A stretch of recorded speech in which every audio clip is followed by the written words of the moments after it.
बिहार में 12% वोट की हो रही है लड़ाई। अब बीजेपी क्या नई चाल चलने वाले हैं 12% वोट के लिए। नमस्कार, मैं श्वेता और आप देख रहे हैं न्यूज फाउंडेशन।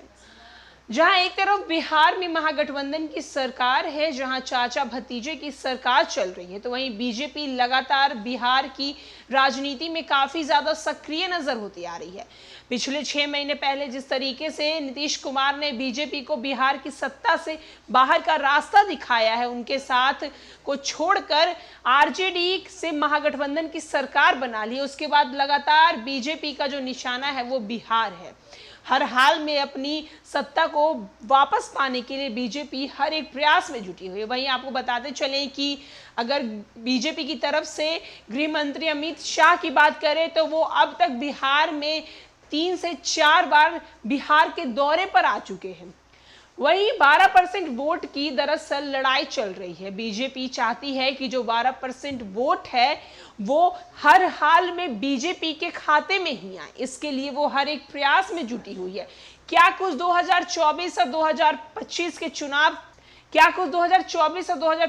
चुनाव के लिए बीजेपी तैयारी कर रही है, चलिए हम आपको बताते हैं। बिहार में जब से मुख्यमंत्री नीतीश कुमार और पूर्व मुख्यमंत्री लालू प्रसाद यादव की पार्टी जेडीयू और आरजेडी के सत्ता के लिए गठजोड़ किया है, तब से केंद्र की सत्ताधारी भारतीय जनता पार्टी यानी कि बीजेपी का शीर्ष नेतृत्व बेचैन है।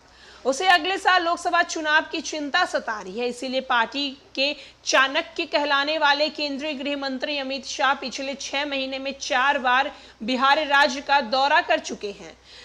वहीं आपको हम बताते चले कि नए घटनाक्रम में पार्टी ने राज्य का नेतृत्व बदल दिया है। कुशवाहा समाज से आने वाले युवा नेता सम्राट चौधरी को सांसद तो संजय जायसवाल की जगह बिहार बीजेपी का नया अध्यक्ष बना दिया है।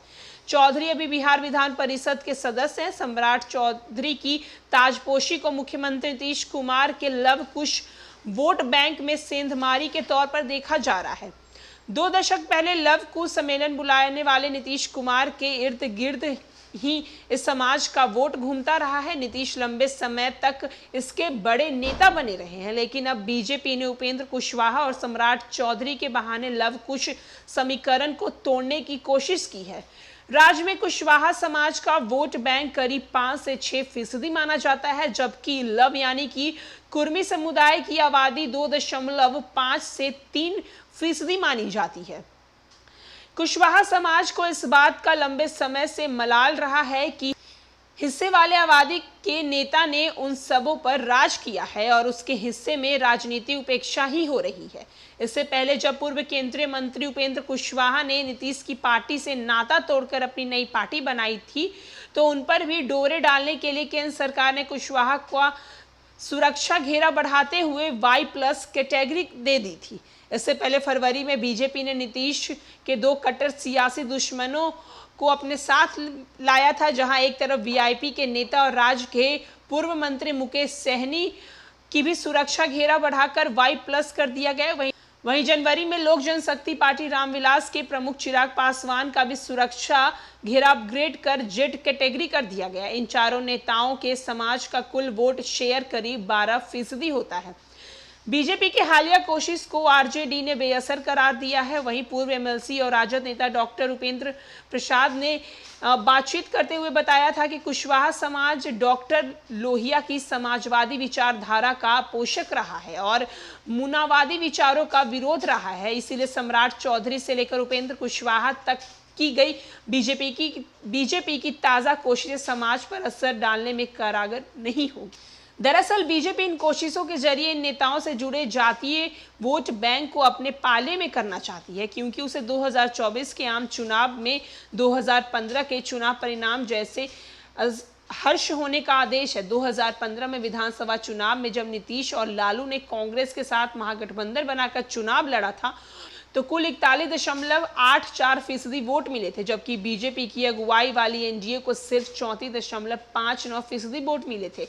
पिछले चुनाव का रिकॉर्ड देखें तो 2014 को छोड़कर जिसकी राज्य में सरकार रही है, लोकसभा चुनाव में भी उसी का डंका बजा है।